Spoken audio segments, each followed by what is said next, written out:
What's up, everyone? It's Q from Retro Q Gaming. I want to bring up a retro gaming topic that I've had going around a lot in my life the last 2 or 3 weeks, because a lot of people have been asking me questions and asking my opinion on it and all that stuff. So I kind of wanted to just get it out here as well. So something I've been probed by. Wow, that was a really inappropriate word to use. Something I've been asked my opinion on their topic a lot lately is the idea and what I think of repros or reproduction cartridges or just reproductions for whatever. Now, a quick little fact or whatever you want to, if you're not 100% sure, chances are if you're watching this video, you already know what they are. But a repro or a reproduction is usually, it's basically an unofficial reproduction, hence the name, of an older game of some sort. Usually, in this context, it's of an older game. Now, sometimes it can be of games that were never made available, but the contents of the actual ROM have been dumped from, say, there was a cartridge found in a warehouse, and it wouldn't work, but it was possible to be dumped onto the internet or something like that. A common one is competition carts. One of the most common repros out there you'll find is the NWC for the NES, the Nintendo World Championships. So that's a very common one. There's other ones too. A lot of ones you can also find are games that never were released in a specific region, or games that were never translated properly because of region differences and all. And those games are usually, say, you have your ROM dumped onto the internet and onto PCs, and then fans will translate that, and it's possible to put that onto a repro cartridge that will actually work in your whatever, your NES, your SNES, your Mega Drive, whatever it is. So I get asked by a bunch of people, I mean, what's my opinion on these? Do people think they're right? Do I think they're right? Do I think they're wrong? Should people be worried about getting these, or should they be worthless to someone? I have a couple of different answers for it. First off, the one thing I want to say is, if the specific repro is of your own interest, if it's something you value and something you would like to have, by all means, go ahead and get a repro. Now, where I do draw, I'll get into a bit more detail now in a second, but the main thing I want to stress, and that I do stress in real life to these people as well, is that generally repros are fine, but as long as you're not trying to dupe someone, or as long as you're not trying to make some sort of illegitimate sale or whatever, it's pretty much perfectly fine. I don't see why anyone would have a problem with it. Now, what I mean is, when I say dupe someone or get an illegitimate sale or whatever, we all know people order repro carts of certain high value games, and a repro cart of anything is worth significantly less than the actual equivalent real card. For the simple reason is, it's not an official card.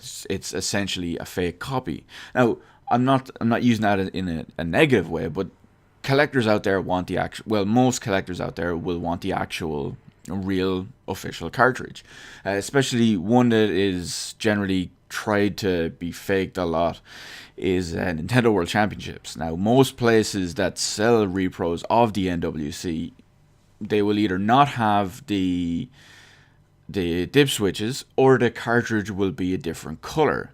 Most of them you'll see will be green or clear, or clearish blue. Now, obviously there's other places that do this differently and all as well.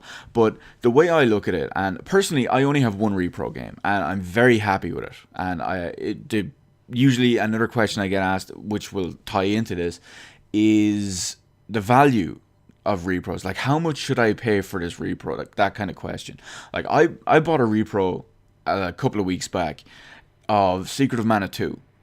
Now, that's a game that was never released outside of Japan. I have a boxed Japanese copy from years ago, but I don't speak Japanese and I don't read Japanese, but I have played the translated ROM version of Secret of Mana 2.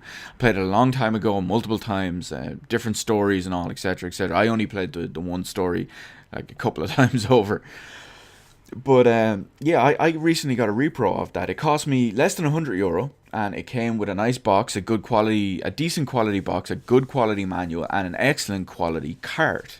And I'm very happy with that. Now, originally, it was a little bit more expensive than I wanted to pay for it.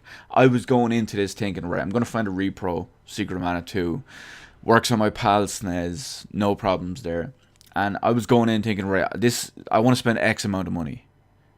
And I was looking around, and based on what I could find and all, there was one that was just above, like I think it was maybe €10 above what I wanted to, or what I was originally wanting to spend. And I hemmed and hawed for over about it for a week and a half. Eventually, I bought it, and I do not regret it. But I get asked, what's the value of a repro? And my answer to the person is, well, what's the value of the game to you? Just forget it's a repro, but what's the value of the game to you?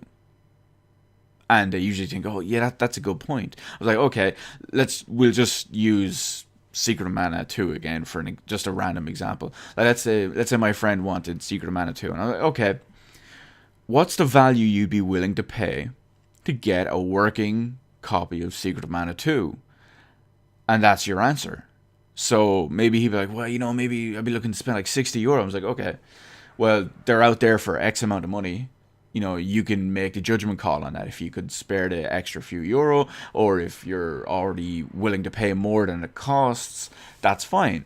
So as long as you get a repro for your own personal use or your own personal collection or whatever, that's perfectly fine. Just as long as you're not trying to resell them and make a significant profit, because usually, like I said, the games that get reproed can be high value games.